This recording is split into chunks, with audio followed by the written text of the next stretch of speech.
का जो एरिया, इस एरिया के नीचे ज्वालामुखी है सर, और ये ज्वालामुखी विस्फोट करते हैं सर। जब भी ज्वालामुखी विस्फोट होता है तो कुछ जहरीली गैसें निकलती है, इसमें मीथेन वगैरह की मात्रा निकलती है। मीथेन गैस वगैरह जब पानी से मिलता है तो उसकी डेंसिटी को एकदम घटा देता है। जब डेंसिटी, समुद्र की डेंसिटी घट जाती है, तो जहाजों को डिजाइन किया गया रहता है समुद्र की डेंसिटी के हिसाब से, उसके घनत्व के हिसाब से, ताकि वो ऊपर तैर सके। डेंसिटी घटने की वजह से अचानक वो नीचे धंसने लगती है, और यही वजह है कि वहां अगर कोई तैरने की भी कोशिश करता है तो नहीं तैर पाता, क्योंकि उनका घनत्व घट जाता है। जैसे मच्छर जो होता है मिट्टी तेल के ऊपर, पानी के ऊपर तैर रहा होता है, तो एक ढक्कन मिट्टी तेल मिला देंगे ना, या तो वो मिट्टी के तेल से सूंघने से नहीं मरता, उसका घनत्व कम हो जाता है और डूब के उसमें मर जाता है। यही घटना यहाँ डूबने के कारण होता है। दूसरा कारण ये है कि बरमूडा के आसपास के एरिया में छोटे छोटे समुद्री पहाड़ है सर, इस शेप में। जब हवाएं इस पहाड़ से टकराती हैं तो उनमें एक हलचल होने लगता है, जिस हलचल से यहाँ पे एक बवंडर, एक चक्रवात उत्पन्न हो जाता है, और ये बादलों को और वहां के समुद्र के जल को पूरी तरह लहर में बदल देते हैं। और इसमें अगर कोई हवाई जहाज या कोई शिप आ जाता है तो वो उस चक्रवात के बीच में फंस जाता है, जिससे कि इसमें दुर्घटना हो जाती है। पानी वाली जहाजों के डूबने का तीसरा जो कारण है वो बड़ा सिंपल है, समुद्र के अंदर की पहाड़ियां। समुद्र के अंदर की वो पहाड़ी जो बाहर तक नहीं निकल पाती, उन्हें रीज या कटक कहते हैं। ऐसे कटक इटली और तुर्की के पास बहुत ज्यादा मात्रा में पाए जाते हैं। यहाँ अक्सर जहाज वगैरह गिर जाते हैं सब, नीचे का पेंदी टकरा जाता है। जैसे देखिए, ये समुद्र का लेवल है, तो यहाँ पे जहाज चल रही है तो उसको ये नहीं पता है कि नीचे मेरे समुद्र है कि नहीं, और नीचे से कुछ पहाड़ी अगर ऊपर आती है तो इसके पेंदी से टकरा जाती है। ऐसी घटना इटली और तुर्की के पास बहुत ज्यादा देखने को मिलती है।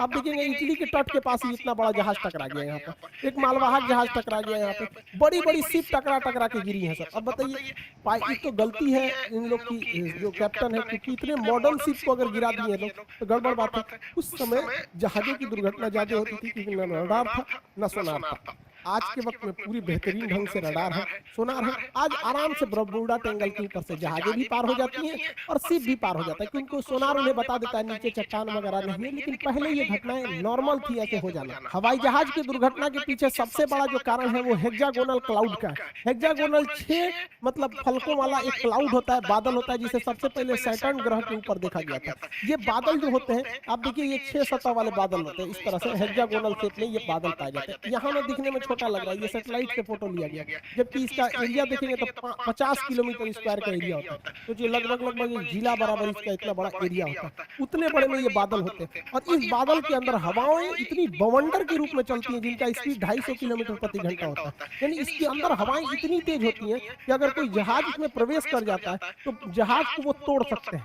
तो हेक्सागोनल क्लाउड की वजह से यहाँ पे जहाजों की दुर्घटना होती है, अगर इस हेक्सागोनल क्लाउड में फंस गया तब। और ये भी देखिए, फंसता भी अगर विपरीत दिशा में फंसेगा तो तोड़ देगा उसको, और नहीं तो अगर सेम इधर ही हवाएं चल रही हैं उसी में जहाज भी फंसेगा तो जहाज की स्पीड को बहुत तेज बढ़ा देता है।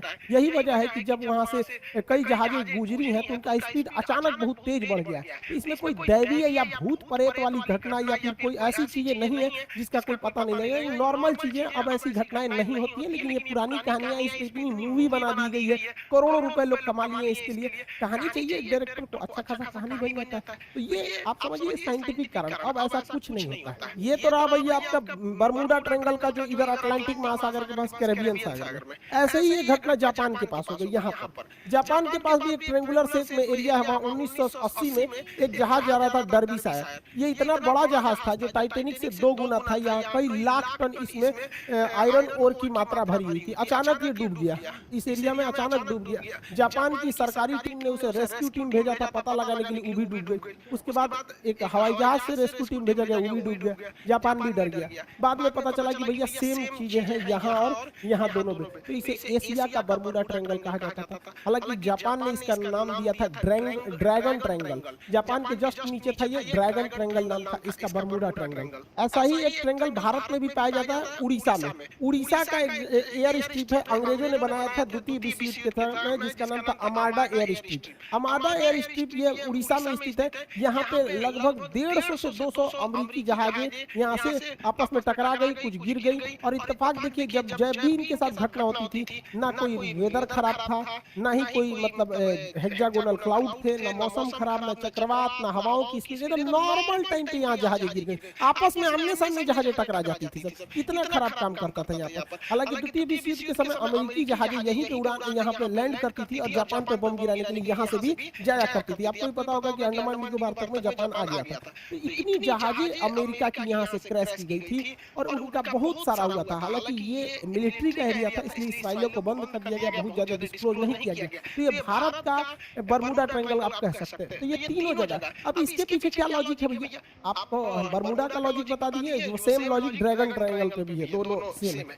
यहाँ क्या है कि ये एरिया झारखंड से करीब है और झारखंड के जादूगोड़ा के पास यूरेनियम की खदान है। आपको पता है यूरेनियम एक बहुत ही रेडियो एक्टिव चीज होता है। ये इलेक्ट्रॉनिक सिस्टम वगैरह को अचानक अगर हाई रेडिएशन होगा या इत्यादि होगा तो इससे बड़ा इफेक्ट पड़ता है, जिससे कि इलेक्ट्रॉनिक सिस्टम काम नहीं करते थे, नेविगेशन खराब हो जाता था, दोनों जहाजों का नेविगेशन एक ही डायरेक्शन में दिखाने लगता था। इसी की वजह से ये दो जहाजें आपस में आमने सामने यहाँ पर टकरा जाती थी अमाडा एयर स्ट्रिप पर। हालांकि ये चीजें आप बहुत कम सुने होंगे क्योंकि ये मिलिट्री वाला जो एयरबेस होता है उसकी बहुत ही चीजों को टॉप सीक्रेट ही रखा जाता है। आप तीनों तरह के ट्रायंगल को देखें, इत्तेफाक देखिए, ये वाला है बरमूडा ट्रायंगल और यहाँ पर प्रशांत महासागर, अटलांटिक महासागर में, प्रशांत महासागर में है यहाँ पर ड्रैगन ट्रायंगल और भारत में है यहाँ पर आपका अमाडा एयर स्ट्रिप। अगर आप इसको देखिएगा अक्षांश तो तीनों एक ही अक्षांश पे आएंगे सब आपको, देखिए तीनों एक ही लेटीट्यूड पे लगभग आ जाते हैं। तो ये एक इत्तेफाक कह सकते हैं, हालांकि सबके पीछे साइंटिफिक कारण है। अब ऐसी कोई घटनाएं नहीं होती हैं जो भी कहता है कि यहाँ पे कोई सुपर नेचुरल पावर है, ये है सब मन गढ़ंत कहानी है।